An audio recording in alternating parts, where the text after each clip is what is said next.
Hey everyone, welcome out to my video on data types and constraints in MySQL. This is the second video in my video series about SQL fundamentals. If you're just joining us for the first time here in the series, then there is a video before this that talks about some of the basic information revolving around databases and relational databases. Specifically, if you're new to SQL or you would like to get that information, please find a link to the first video in the description below. Otherwise, if you're ready to learn about data types and constraints, then let's go ahead and get started here with this second video. And just a quick mention for you guys, this is still part of the foundational or informational portion of this series, and so there's not going to be any actual programming or SQL writing in this video. I just wanted to let you guys know before we get started. All right, now that we understand ER diagrams and what tables look like and how they are structured, I want to talk about the data types and constraints that are contained within those tables. These data types and constraints are essentially going to make up the rules of what data can go into each table and how those tables are related. I am expecting you have some background with data types.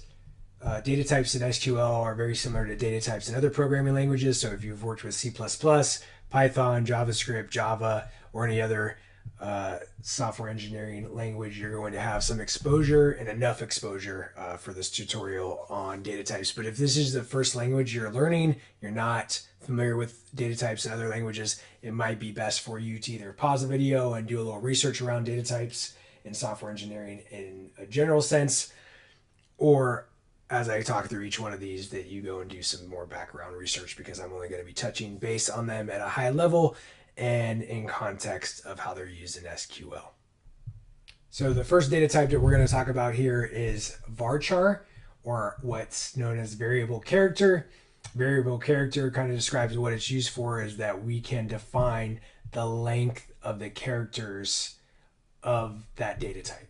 And so if you're familiar with strings in other languages, or if you've worked in another language that uses varchar, then you're going to be familiar with this here. This is essentially creating a string, and we're saying, hey, there's 255 characters in this string. And so we can have a first name with up to 255 characters in it. If you try to enter a first name, which would be a long first name with more than 255 characters, we are going to reject that entry into the database. Okay, and so this is how this kind of works. And I could have slimmed this down to 90 characters or 50 characters, and if we went over that, then we would have had to reduce the length of the string that we're trying to enter in, or we would have to update the table so it can take more characters. And so the same thing down here, again, we have varchar of 10. This is a phone number, and don't let the number confuse you there. Phone numbers are often strings in databases. And so for a US phone number, there are 10 characters in that phone number, and therefore I'm restricting this entry to only 10 characters. That way, if somebody were to enter in 11, we would reject that and we wouldn't get bad data into our database. You'll see here varchar of 1. This is male or female, M or F is what we're doing here. And so I only need one character. To allow more characters, when I know I would only need one, would allow for bad data to get into my database. And so these are just extra restrictions that you can add to make sure your data entry is going to match what your expectations are. If I could have left these all at 255, it would have been more flexible, or more than 255, but that could cause data issues for me down the road. And so this is a way of me locking those down a bit. But still giving me the flexibility I need for certain things like names, which I won't be able to tell how many characters somebody's name is prior to creating this database. All right, the next data type we're going to talk about is integers, denoted by int here. These are whole numbers you can think of, non-decimal numbers, numbers like 1, 2, 3, 4, 5. All the IDs are going to be ints. Okay, doesn't always have to be the case, but for our case here, we're using them. So each record in this table, or each row, is going to get an ID of a auto incrementing number. So the first one will be 1, and then the second one will be 2 and 3 and 4 and so on. A lot of our relation or foreign keys, we'll talk about that later, they're also going to be integers because they're integers on the table that they're relating to. And so here's an example of an integer data type that isn't an ID. It's the number of toys in the pen.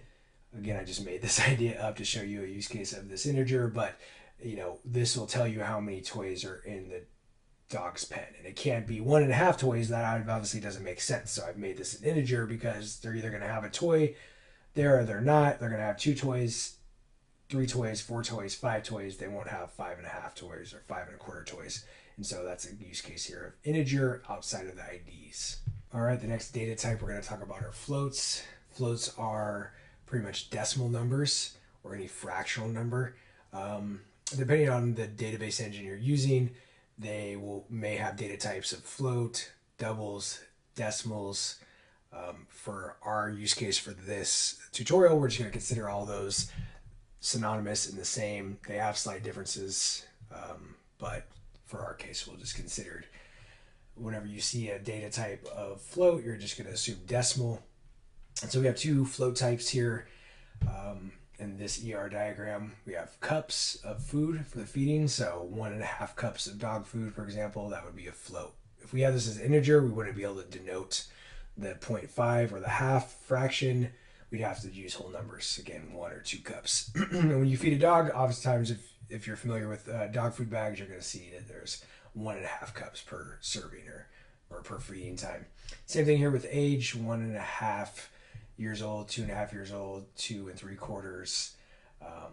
But without this or float type here, or being an integer, we would have to say the dog is 1, 2, 3 years old. So this gives us just a little bit more detail in these use cases.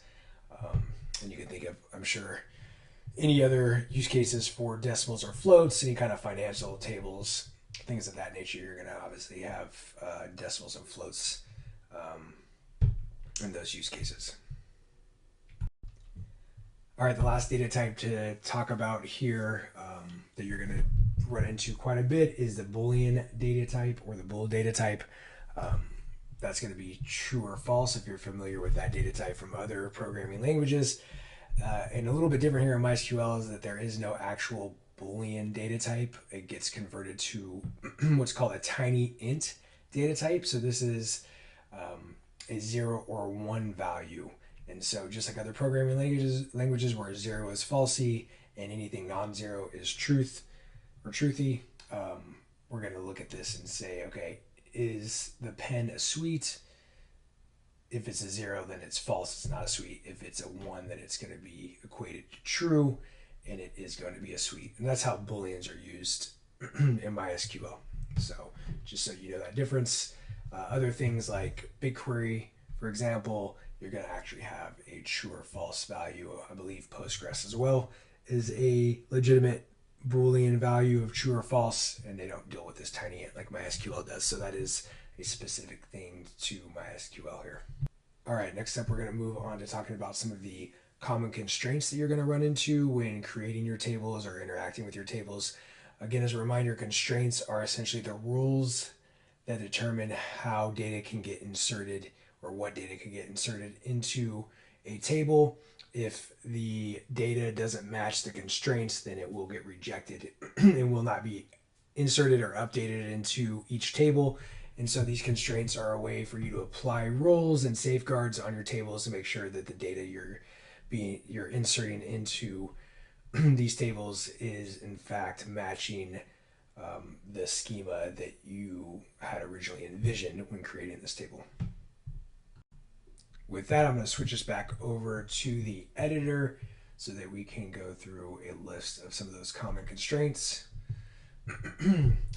So one thing to note here is that these constraints are at the column level. That means that within a table, you have multiple columns and you can apply multiple layered constraints on one column, or you can have one constraint per column, or you could have no constraints on your column and it can just be the name of the column and the data type. But if you do want to add some rules, they are at the column level. And so the first one on our list here is not null. If you apply this constraint when creating the table or updating the table on a certain column, then that column will always have to have a value if somebody inserts or updates data to it. So not null, you kind of think of as not nothing. Null, hopefully you're familiar with this if you're familiar with data types. If not, definitely worth looking up and understanding. Very important in software engineering, but nonetheless, not null is going to make sure that anybody who inserts data into that table in a new record or updates a record will have to have a value in it. Otherwise, it will get kicked back. The unique constraint here, the second one, this means that for every record in the table on that column, there can only be one value in the entire table for that column. So you see this a lot with IDs. When we're creating an ID, we use those IDs to kind of pluck information out of tables, and those have to generally be unique. We won't go into too much details on those because there's definitely times where you can have multiple columns that make up an ID, but in the tables we're going to be using, we're going to have one unique ID per table. And so this is a way of enforcing that uniqueness. If you try to enter in data to a column that already has a certain value and the insert or the new data is that same value that's already in the table, the database rules will kick that back to you and not let you insert that new record because there's already a record with that matching value in that column that you've chosen. So primary key is another constraint. This is a very important constraint. Actually, the next two are very important ideas to understand, and we could probably go in these more, but I'll give you a high-level overview. Let's switch back. So primary key is a combo of not null and unique. So it combines these two constraints, and it uniquely identifies each row in the table. So we're going to come back and look at this. So every single table here with this little key icon is a primary key. Primary keys are a way to denote individual records. They are the primary unique column for identifying a record in this table. For foods here, we have two columns, very simple. We have an ID and a name. And so you can relate this ID to another table using the primary key. And so the primary key, again, is not null, and it's unique. That means anytime you enter in a new record, it has to be there, and it has to be unique. So let's just start there with that understanding. That brings us back over here to our next constraint, which is the foreign key. Okay, so the foreign key denotes a relationship to another table.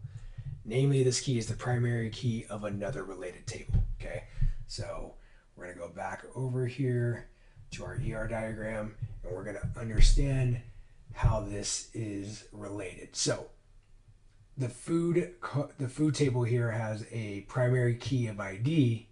If we look at the feedings has its own primary key labeled as ID, but it also has this little symbol here, which is a foreign key. Okay, so what a foreign key is, it is the primary key of another table, and it relates this data to this data. So this is a feeding, and we're talking about how much we're giving a dog, at what time we're feeding that dog, but we have to know what food we're feeding the dog.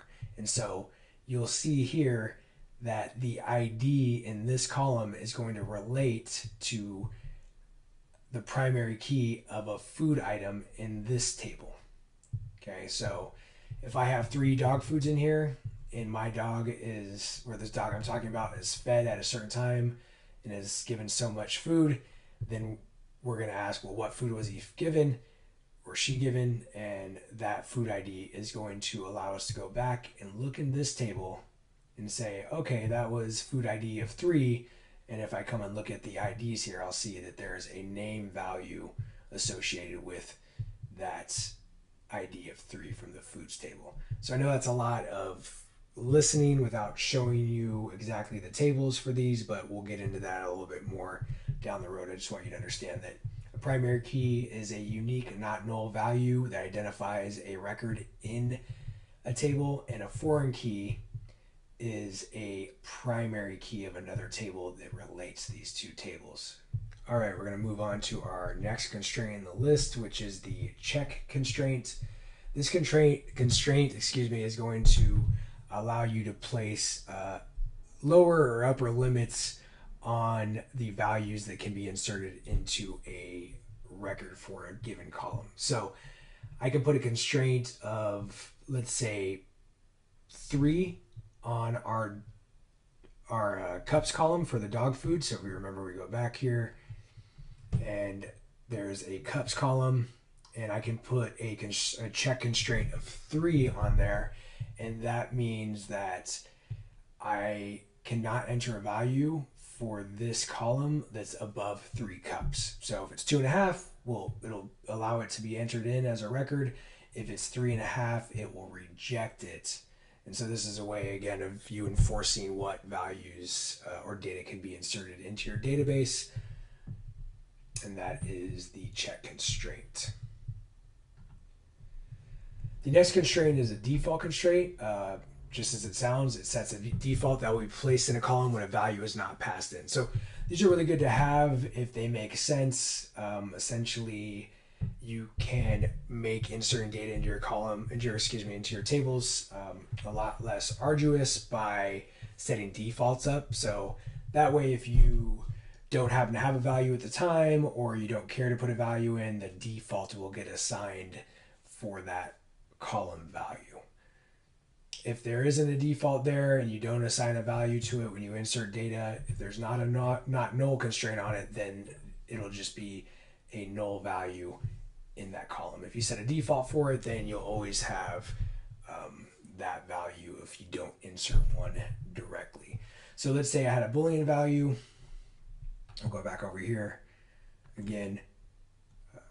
We'll go back over here and let me find, the is suite. So if I set the is suite to a default of tiny int 0, or in this case, false, then when I go to insert a new record for this pens table and I don't enter in a true or false value for is suite, it's going to automatically take that data and it's going to give it a value of false or 0 for the tiny int. And that's how defaults work. And you can use defaults on any of these columns, but you see them often in Booleans where we're setting a default of false unless somebody specifically inserts data with a true value to override that default.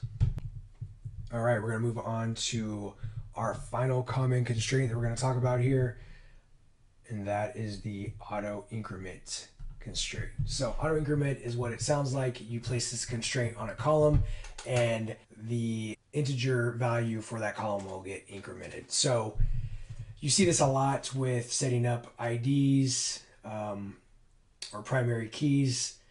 If you were to have to increment the IDs manually, every time you entered in a new record, you'd have to manually set the number for that ID. And so let's say you wanted the first record to go into the table, it would be an ID of 1, and then you'd have to manually set that when you inserted the data. And if you wanted the next record to have an ID of 2, then you would have to manually set the number 2. And so this can get precarious because you may delete a record or you may forget what ID number you're on, and using auto increment will take the need to worry about that stuff out of the way for you. So adding this constraint, like I have done in all of the primary keys for our project, is that every time I enter in a record, I don't have to worry about passing any value for the ID. It'll just auto increment from the last number that was set.